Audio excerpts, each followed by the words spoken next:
Ano talaga to, hindi ko pa to pinabuksan dun sa store kasi gusto ko. Mamaya lalabas tayo para i-test natin to yung mga iba pang niyang features na hindi natin ma-explain dito.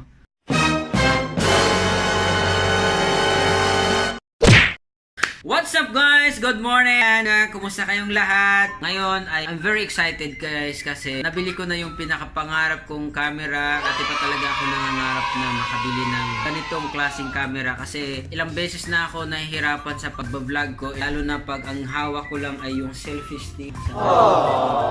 Talagang hirapan akong mag-vlog lalong-lalo na kung ang hawak ko lang ay tong selfie stick at saka yung camera ko, diba? Lalo na po sa Saudi guys, pag nagba-vlog ka, kitang-kita ng mga tao yung nasa screen, diba? Minsan may mga lugar na gusto kong kunan kaya lang nahiya ako, natatakot ako. Kitang-kita yung screen, makikita ng mga tao, ng mga Saudi or sino man na nasa likod ko yung screen kung anong nakunan ko ng video. Kaya guys, I'm really excited kasi nabili ko na siya. Walang iba kundi ang Tadam!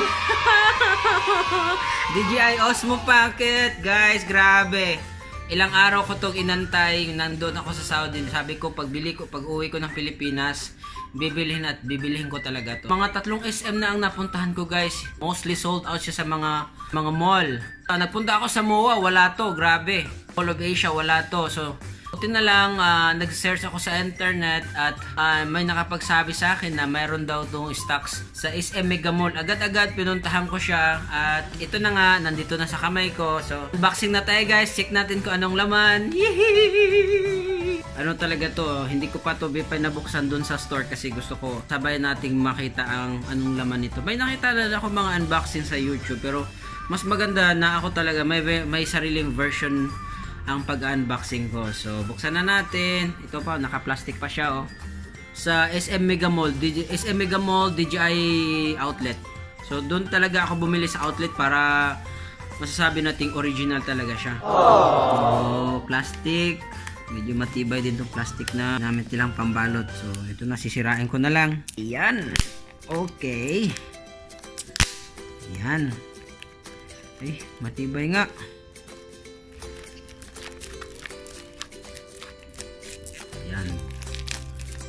Nasira ko na yung plastic.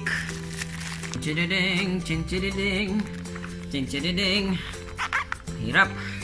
So, ito na guys. Pag bukas ko, meron siyang dalawang instruction in Chinese version at saka yung mga information. Dito nyo makikita yung product information. So, wag nyo tong walain kasi napakahalaga nito guys for verification siguro sa mga tungkol sa product. Okay? So, ito na ang box. Makikita nyo. Ooh! I'm very excited. I'm very excited. Kung bubuksan nyo yung box, dalawa lang makikita yung item. Ito at saka yung DJI Osmo Pocket mismo. So pagbukas nyo, makikita nyo dito yung holder nya. Okay?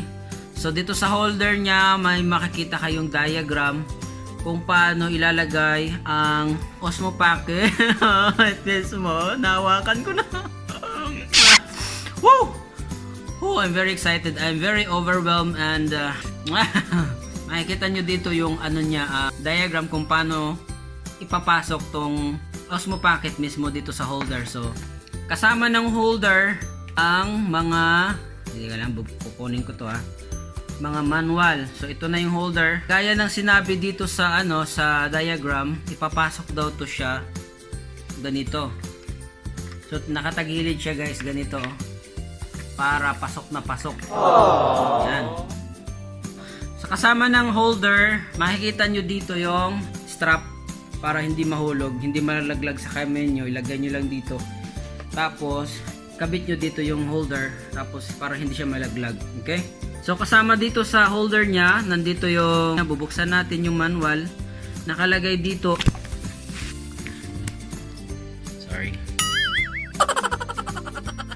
Kasama sa holder yung manual nya. Marami siyang version guys. Mayroong English, mayroong Spanish, mayroon ding mga Chinese, mayroong Korean. So mababasa nyo dito lahat-lahat. Babasahin ko na lang to. Tapos kasama ng holder, nandito din yung mga connectors nya. Ito yung connector na ikakabit nyo. Ito yung para sa iPhone. So, ang gagawin nyo lang dito, tatanggalin nyo lang tong nakalagay dyan na parang ano siya, parang pang cover. Kakabit nyo dito to para mag-connect na yung iPhone. So, para maikabit nyo yung iPhone nyo dito, ano. Ayan. Tapos, mayroon din siyang kasama para sa Android na mga smartphones. Tatanggalin nyo ulit to. Tapos, kakabit nyo yung ito pala guys, para sa ano, ang tawag pala nito is USB Type-C na connector para sa mga smartphones. Ayan. Mamaya lalabas tayo para i-test natin to yung mga iba pa niyang features na hindi natin ma-explain dito. Makikita nyo dito guys, yung screen niya ay meron pang takip. So tatanggalin lang natin yung takip. Ayan, meron nandito yung screen. Tapos yung camera niya mismo sa gimbal ay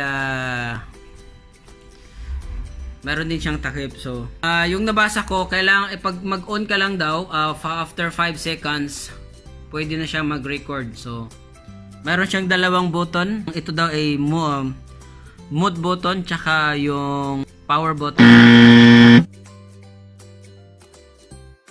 Pero ito din yung recording button. So, tapos ito, kasama niya rin yung charger. Okay? Charger, USB type na charger. Okay? USB type na charger. Kung saan pag gusto nyo mag-charge ng Osmo Pocket ay isasalpak nyo lang dyan. Tapos i-connect nyo kung saan nyo gusto i-connect.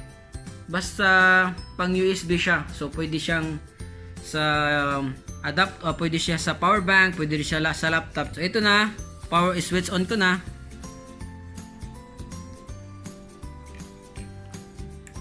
1, 2, 3, 4, 5. Yan na guys. Naka-on na siya. Ayan. So, pwede na ako mag-selfie mamaya. Gagamitin ko na to sa mga selfies ko mamaya. At sa mga vlog ko. Para hindi na ako mahirapan. So, quick ano lang to guys. Quick unboxing. Separate video din yung mga reviews niya. So guys, thank you for watching my video. At sana ay ma-inspire ko kayo na bumili din ng ganitong product. Kasi ito guys, design po talaga to sa mga vloggers na mga gaya natin, mga amateur vloggers. Kasi mas pinapadali ang pagpa-vlog natin pag ganito ang gamit natin. Kasi maliban sa maliit siya, mayroon pa siya mga features na hindi kaya ng ibang mga cellphone na ano lang, mga mobile vlogging. Gamit niyo yung mga cellphone natin gaya ng time-lapse, tsaka motion time-lapse. Tsaka ano to, napaka-handy. Ayun no, lang, mas maliit pa nga sa palad yo. So talagang napaka-handy niya. Tapos stable siya. Ayan no. Okay guys, sana may nag-gets kayo at na-inspire ko kayo sa panonood at bumili na kayo. Napaka-affordable niya. Kung wala pa kayong medyo ipon ngayon, pag-ipunan nyo lang. Kung meron pa akong mga gustong sabihin na hindi ko na isama sa video na to, magbasa lang kayo dito sa description para malaman nyo pa ang iba pang mga details. At kung meron kayong mga tanong, paki-comment na lang sa baba, sa comment section. Also, kung gusto nyo pang makapanood ng mga ganitong klaseng video, i-click nyo lang ang subscribe button at isama nyo na rin po ang bell para ma-update ko kayo sa mga susunod na video. Thank you very much for watching. Bye-bye!